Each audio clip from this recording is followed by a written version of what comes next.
Let's talk about client selection. So when you first start off in this game, you might have to take whatever you can get to get into that spectrum of close protection, the relationships that can make sure you get close protection opportunities and different things like that. But then after a while, people are gonna start knowing who you are, right?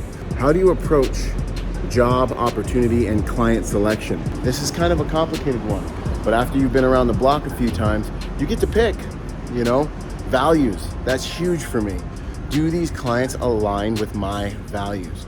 Are they the types of people that I could organically want to protect from the core of my being? That's a huge one. The cost or the financial benefit. Is the job, the headache, the risk, and all those things worth the amount of work you're going to have to do?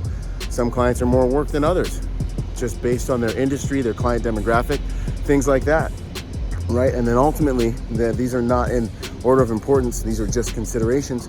Risk factors. Do you really have the skills to achieve the mission? Maybe you've worked stateside and they have international requirements.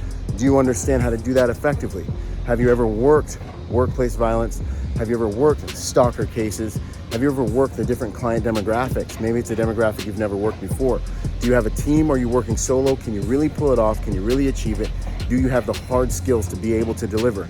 Now, these aren't all of the considerations, but these are many of the considerations. And as you gain more equity in the game and gain more respect and gain more notoriety, you're gonna be confronted with many different opportunities to work. And if you can really get good at your client selection, you'll find that your experience in the executive protection industry is gonna be much more enjoyable because you'll be able to work with people and corporations and companies that you are organically congruent with.